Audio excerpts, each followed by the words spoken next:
ফের একবার কুণাল ঘোষের নিশানায় বিশিষ্টরা, অর্থাৎ যারা সেলেব, টলিউডের সেলেব, তথাকথিত সেলেব, তারা আরও একবার নিশানায়। তৃণমূল ঘনিষ্ঠ যারা, এবং এবারও সেই the diary of West Bengal নিয়ে তোপ ডাকলেন, যদিও কোনো নাম বলেননি, বরং গতকালের পরে আজকে তার প্রশ্ন যে সময় নষ্ট করে তার পোস্টের উত্তর দিচ্ছেন, কিন্তু বাংলা বিরোধী ছবি নিয়ে কেন প্রশ্ন তুলছেন না। আবির প্রতিনিধি আমার সঙ্গে রয়েছেন। আবির, তার নিশানায় কি তৃণমূল ঘনিষ্ঠ বিধায়ক, সাংসদ, মানে একাধিক বিধায়ক রয়েছেন, সাংসদ রয়েছেন, তারা তৃণমূল ঘনিষ্ঠ। তো কুণাল ঘোষ এই একের পর এক যে বক্তব্য পেশ করে যাচ্ছেন বা এক্স হ্যান্ডেলে লিখে যাচ্ছেন, তার কোনো প্রভাব পড়বে না? কিরকম প্রতিক্রিয়া হতে পারে?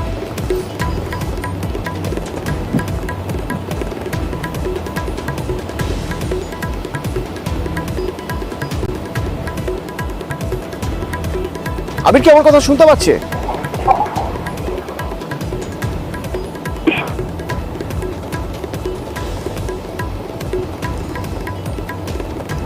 তৃণমূল ঘনিষ্ঠ তারকারা নীরব কেন, প্রশ্ন তুলছেন কুণাল ঘোষ। গতকালই তৃণমূল ঘনিষ্ঠ বিশিষ্টদের নিশানা করেছিলেন, বলিউডের তুলনা টেনে টলিউডের তারকাদের আক্রমণ করেছিলেন, এবং বিজেপির পক্ষে ন্যারেটিভ গঠন করে যে সিনেমা তৈরি হয় তা নিয়ে কথা বলেছিলেন। টলিউডে তৃণমূলের পক্ষে তৃণমূলের পক্ষে এরকম কোনো সিনেমা হয় না কেন, তা নিয়ে প্রশ্ন তুলেছিলেন। আবির, শোনা যাচ্ছে? আবির, গতকালের পর আজ কুণাল ঘোষের আবার সেই পোস্ট, যে তার পোস্টের উত্তর দেওয়ার জন্য সময় নষ্ট করছেন, অথচ বাংলা বিরোধিতা যে ছবি হচ্ছে তা নিয়ে প্রশ্ন তুলছেন না। এখান থেকে আমার প্রশ্ন যে কুণাল ঘোষ যাদের দিকে ইঙ্গিত করছেন, তারা একদিকে যেমন প্রথিতযশা শিল্পী, এবং তারই পাশাপাশি তারা কেউ তৃণমূল সাংসদ, কেউ তৃণমূল বিধায়ক। দলের মধ্যে কি প্রতিক্রিয়া কুণাল ঘোষের এই বক্তব্য নিয়ে?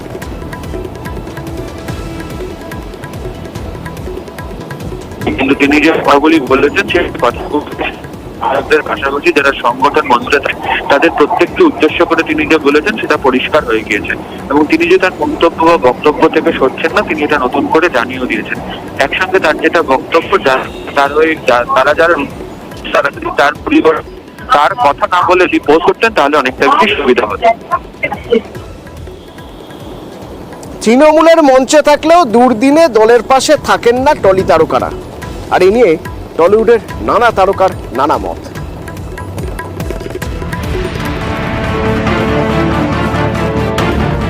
তৃণমূলে একাধিক তারকা, বিধায়ক, সাংসদ, তৃণমূলের নানা অনুষ্ঠানেও থাকেন টলি তারকারা। সেই ঘনিষ্ঠ বিশিষ্টদেরই এবার নিশানা করলেন কুণাল ঘোষ।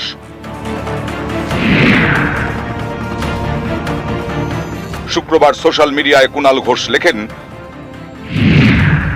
আফসোস লাগে মুম্বাই ফিল্ম ইন্ডাস্ট্রির বহু পরিচালক, প্রযোজক, অভিনেতা এমন কিছু রাজনৈতিক ছবি করেন যা সমাজে বিজেপির পক্ষে ন্যারেটিভ তৈরি করে।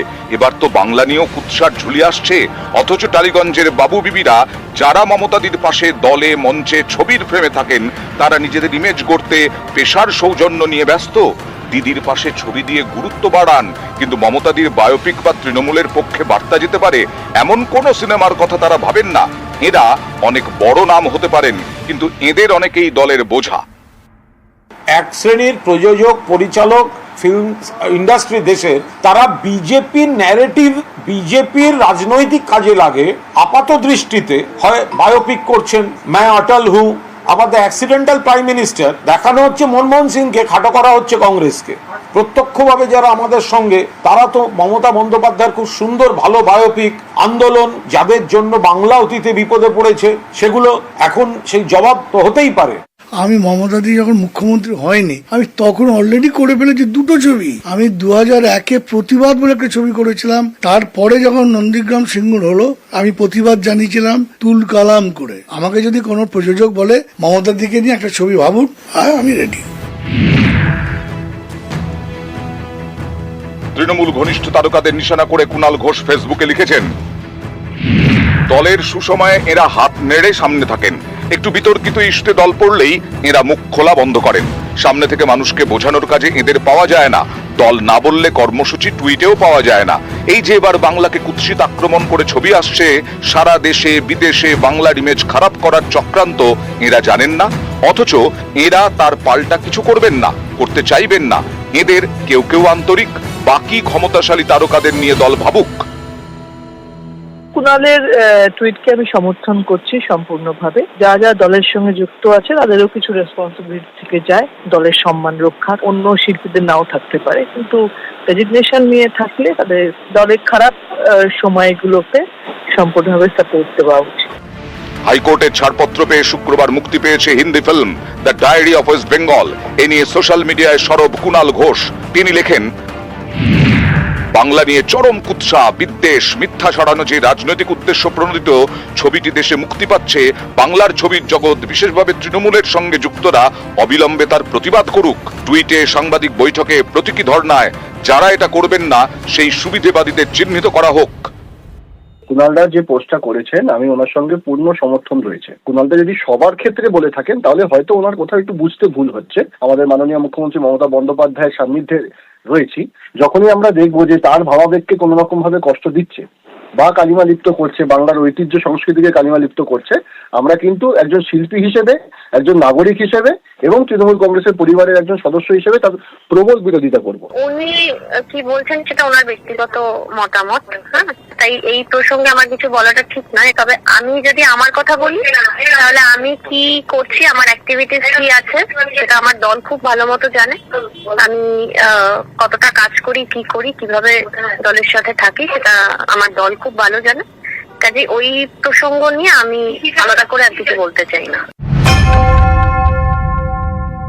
বম্বেতে যেরকম কিছু অভিনেতা অভিনেত্রী বা কিছু পরিচালক যথেষ্ট নির্লজ্জভাবে কেন্দ্রীয় শাসক দলের প্রপাগান্ডা করে থাকেন, তো কুণাল বাবুর কথা শুনে মনে হচ্ছে উনিও চাইছেন সেটা যেন এখানকার অভিনেতা অভিনেত্রী পরিচালকরা সেটাই রাজ্য সরকারের হয়ে বা রাজ্যে যারা শাসক দল তাদের হয়ে সেই প্রপাগান্ডা, সেই নির্লজ্জ প্রপাগান্ডাটা তাদের মাধ্যমের মধ্যে দিয়ে করুক আর কি। এই চাহিদাটা উনি যে করছেন, যে এই ধরনের কথাবার্তাগুলো আসলে জিনিসটার বিশ্বাসযোগ্যতা আরো নিচে নিয়ে যাচ্ছে বলে মনে হচ্ছে। এরকম অনেক ছবি তৈরি হয় যেগুলোতে মানে বাংলাকে একটা বিশেষ ভাবে দেখানোর চেষ্টা হয়, বিশেষভাবে প্রজেক্ট করার চেষ্টা হয়। কুণাল বাবু যে দলের অংশ, সেই দলের মানুষরা তারা কি করবেন না করবেন সেটা তাদের প্রত্যেকের ব্যক্তিগত জিনিস আছে। নিউজ 18 বাংলা। কলকাতায় শো হওয়ার কথা ছিল 14ই সেপ্টেম্বর শ্রেয়া ঘোষালের, কিন্তু সেই শো হচ্ছে না, তার পরিবর্তে শো হবে অক্টোবর মাসে। কেন? আমার সঙ্গে প্রতিনিধি মানুষ রয়েছেন, বলতে পারবেন মানুষ কেন শো ক্যান্সেল করা হলো? হ্যাঁ দেখো অতনু, আমরা জানি যে আরজি করের যে মর্মান্তিক ঘটনা ঘটেছে এবং সেই ঘটনার প্রভাব কিন্তু শ্রেয়া ঘোষালের উপরও পড়েছে এবং তিনি তার সোশ্যাল মিডিয়া পোস্টে বিস্তারিতভাবে লিখেছেন যে এমন একটি মর্মান্তিক ঘটনা ঘটেছে কলকাতায়, নারী হিসেবে তিনি অত্যন্ত ব্যথিত এবং এই সময় তিনি কলকাতায় কনসার্ট করতে পারবেন না। তাই জন্য আগামী 14ই সেপ্টেম্বর কলকাতা নেতাজি ইন্ডোর স্টেডিয়ামে সন্ধ্যে 6:30টায় শ্রেয়া ঘোষালের যে লাইভ কনসার্ট হওয়ার কথা ছিল সেই কনসার্টের দিনক্ষণ পিছিয়ে গেল, অর্থাৎ পোস্টপন্ড হলো। এই 14ই সেপ্টেম্বরের পরিবর্তে অক্টোবর মাসে কিন্তু এই শো হবে সেম ভেন্যু অর্থাৎ নেতাজি ইন্ডোরে এবং সেম টাইমে, খালি ডেটটা পরিবর্তন হলো এবং সেটা পরবর্তীতে জানিয়ে দেওয়া হবে। কারণ আমরা জানি যে অক্টোবর পুজোর মানুষ এই জায়গাটা একটু বোঝার চেষ্টা করবো। শ্রেয়া ঘোষালের শো মানে প্রচুর টাকায় প্রচুর টিকিট বিক্রি হয়েছে, যারা টিকিট কিনেছেন তাদের কি সেই টাকা রিফান্ড করে দেওয়া হবে নাকি ওই টিকিটেই তারা অক্টোবরের শো দেখতে পাবে? একদম অত্যন্ত তুমি একটা সঠিক পয়েন্ট বলেছো, কারণ এই শো এর টিকিট বিগত কয়েকদিন ধরে বিক্রি হচ্ছিল এবং প্রচুর টিকিট ইতিমধ্যে বিক্রি হয়ে গেছে। যারা টিকিট কিনে ফেলেছেন তারা সেই টিকিট নিয়ে কিন্তু পরবর্তীকালে যে নতুন ডেট দেওয়া হবে শোয়ে সেই শো দেখতে পাবেন, অর্থাৎ এই টিকিটই ভ্যালিড থাকবে। দ্বিতীয়ত কেউ যদি মনে করেন যে পরবর্তীকালে যে ডেট দেওয়া হচ্ছে সেই ডেটে তারা শো দেখবেন না বা তারা সেই মুহূর্তে কলকাতায় থাকবেন না, তাহলে তারা উদ্যোক্তাদের সঙ্গে যোগাযোগ করা হলে তারা পেটিএম এর মাধ্যমে সেই টাকা ফেরত দিয়ে দেবে, সুতরাং সেই টাকা কিন্তু রিফান্ড করা হবে। আর এই ধন্যবাদ তারা উচ্চ মাধ্যমিক সংসদ এবার কড়া পদক্ষেপ করলো। যদি পরীক্ষার খাতায় কেউ স্লোগান লেখেন তাহলে খাতা বাতিল হবে। পরীক্ষার খাতায় স্লোগান লিখলে খাতা বাতিল হবে, এইরকম একটা আশঙ্কার জায়গা কি তৈরি হয়েছে উচ্চ মাধ্যমিক সংসদ মনে করছে? উচ্চ মাধ্যমিক সংসদের কি পদক্ষেপ এবং কি ভাবনা চিন্তা এই বিষয়ে জানবো। সোমরাজ রয়েছে আমার সঙ্গে প্রতিনিধি। সোমরাজ, দেখো শিক্ষাবর্ষ থেকেই সেমিস্টার পদ্ধতিতে পরীক্ষা নিচ্ছে এবং তা কার্যকর হয়েছে ইতিমধ্যেই। উচ্চ মাধ্যমিক শিক্ষা সংসদ এবার পরীক্ষা চলাকালীন সময় টোকাটুকি বা নকল রূপকে কড়া পদক্ষেপ নিল। এবং শুধু তাই নয়, ছাত্রছাত্রীদের মধ্যে শৃঙ্খলা আনতেও এই পদক্ষেপ, যেখানে সংসদ বলছে যে উচ্চ মাধ্যমিকের পরীক্ষার উত্তরপত্রে যদি রাজনৈতিক স্লোগান লেখা হয় তাহলে সেই পরীক্ষার্থীর পরীক্ষা বাতিল এবং সংশ্লিষ্ট ছাত্রছাত্রীর বিরুদ্ধে কড়া পদক্ষেপ করবে উচ্চ মাধ্যমিক শিক্ষা সংসদ। এবারে কেন এই পদক্ষেপ নেওয়ার কথা বলল উচ্চ মাধ্যমিক শিক্ষা সংসদ? যেটা সংসদের তরফে জানানো হচ্ছে যে ছাত্রছাত্রীদের মধ্যে একটা শৃঙ্খলা আনা অন্যতম দায়িত্ব সংসদের পরে, এবং এর আগেও সংসদের তরফে এরকম দেখা গেছে যে উত্তরপত্রের খাতায় রাজনৈতিক স্লোগান লেখা হচ্ছে। সেই কারণেই সংসদ এবারই করা নিয়ম করলো। শুধু তাই নয়, 25 দফা নিয়ম জারি করা হয়েছে কি কি কারণে ছাত্রছাত্রীদের পরীক্ষা বাতিল হতে পারে বা ছাত্রছাত্রীদের বিরুদ্ধে পদক্ষেপ নেবে উচ্চ মাধ্যমিক শিক্ষা সংসদ। সিটি স্কুলগুলিতে এই নির্দেশিকাও উচ্চ মাধ্যমিক শিক্ষা সংসদের তরফে পাঠানো হয়েছে। ধন্যবাদ।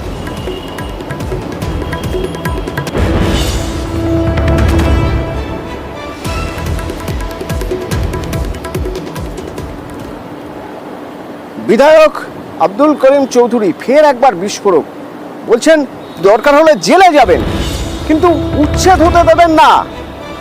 ইসলামপুরে উচ্ছেদ অভিযান চলছে, সেই অভিযান প্রসঙ্গে তার মন্তব্য, দরকার হলে জেলে যাবেন কিন্তু উচ্ছেদ হতে দেবেন না। চঞ্চল প্রতিনিধি আমার সঙ্গে রয়েছেন। চঞ্চল, কেন এরকম মন্তব্য আব্দুল করিম চৌধুরী? দেখো, তোমাকে জানিয়ে রাখি যে প্রায় কয়েক মাস ধরে আগেই মুখ্যমন্ত্রী ঘোষণা করেছিল যে সরকারি জমি উচ্ছেদ অভিযান বা সরকারি জমি দখলমুক্ত করতে হবে, এবং সেই দখলমুক্ত করতে কিন্তু দেখা গেছে যে প্রশাসন কিন্তু কড়া ব্যবস্থা নিয়েছে এবং বিভিন্ন জায়গায় কিন্তু উচ্ছেদ অভিযান চলছে। এর মধ্যে কিন্তু ইসলামপুর শহর, অর্থাৎ ইসলামপুর শহর একটি ছোট শহর, এবং সেই শহরের উপর দিয়েই বুক ফিরে গেছে পিডব্লিউডি রোড, এবং রাস্তার ধারে এবং যে ড্রেন যে রয়েছে হাই ড্রেন, সেই হাই ড্রেন দখল করে বহু বছর ধরে কিন্তু ওখানকার ব্যবসায়ী যারা গরিব মানুষ তারা কিন্তু ব্যবসা করে আসছে।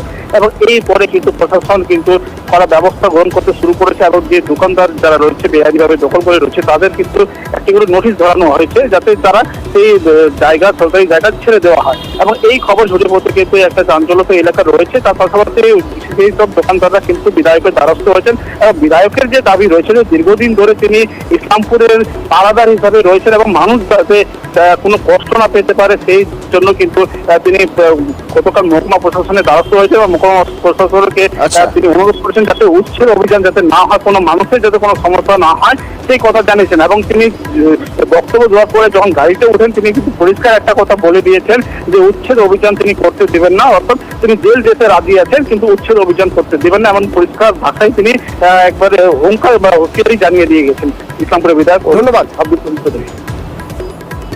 জাম না হয়, রাস্তা বন্ধ না হয় সেটা আপনারা দেখে নেন, কিন্তু রোজগারটা রোজ করতে দেবেন না, তারাই দিবেন, এই রাস্তাও থাকবে আর রোজগারও করবে। আমাদের বেকাররা এখান থেকেই আর্নিং করবে, রাস্তারও থাকবে, যে বাস ট্রাক সবাই চলবে। আমি ইসলামপুরে করিম চৌধুরী বলে মানব না, এটা কোনোদিন মানব না। পঞ্চায়েতের কাজে গাফিলতির অভিযোগ তুলছেন কে? না, পঞ্চায়েতের উপপ্রধান। অভিযোগ তুলছেন প্রধানের দিকে। গাইঘাটার ঘটনা, প্রধানের দিকে আঙুল তুলছেন যে পঞ্চায়েতে গাফিলতি হচ্ছে। বিডিওর কাছে লিখিত অভিযোগ জমা দিয়েছেন উপপ্রধান। গাইঘাটার চাঁদপাড়ার পঞ্চায়েতে উপপ্রধান কেন প্রধানের বিরুদ্ধে যাচ্ছেন?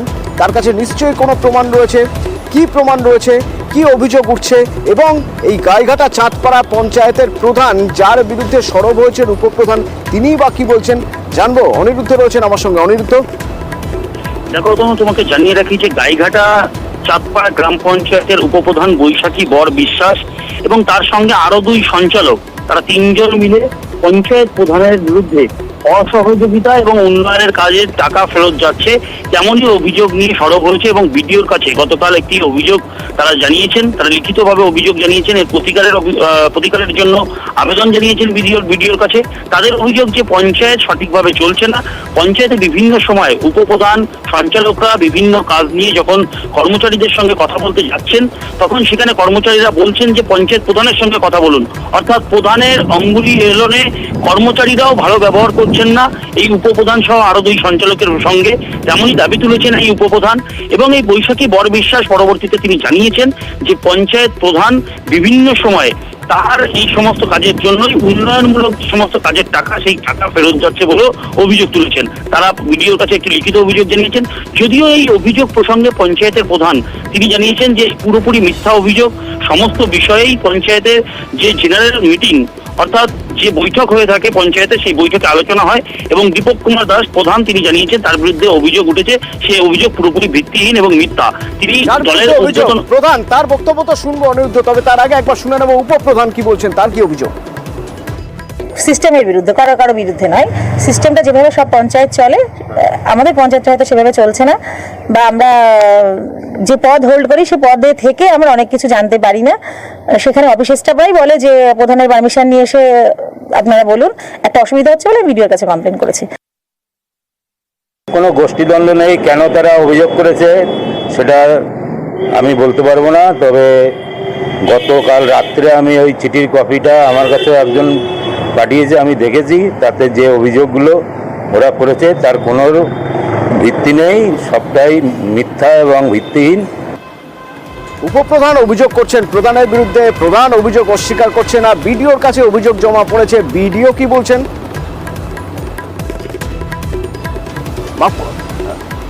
বিডিও কি বলছেন সেও শোনাবো আপনাদের, কারণ বিডিওর কাছে অভিযোগ জমা পড়েছে। বিডিও বলছেন সবকিছু খতিয়ে দেখা হবে, কিন্তু যেহেতু পঞ্চায়েতের প্রধান উপপ্রধান দুজনেরই তৃণমূলের, সুতরাং বিজেপি এখানে আর জায়গা ছাড়বে না।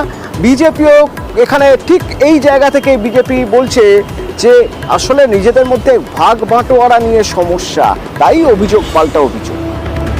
তাদের মধ্যে একটা বোর্ড গঠনের সময় থেকেই এই উপপ্রধান পদটা নিয়েই একটা দ্বিমত তৈরি হয়েছিল। শেষমেশ পার্টির ঊর্ধ্বতন নেতৃত্বের হস্তক্ষেপে তাৎক্ষণিকভাবে মেটাই, কিন্তু সেই দ্বন্দ্বটা রয়েই গেছে। বিষয়টা কিছুই না, ভাগ বাটোয়ারার বিষয়, একদম গোষ্ঠীদ্বন্দ্ব প্রকাশ্যে এসছে। সেই নিয়ে আভ্যন্তরীণ দীর্ঘদিন প্রধান একতরফাভাবে করে, সেক্ষেত্রে এরা পাচ্ছে না ভাগ, এটা নিয়েই আছে।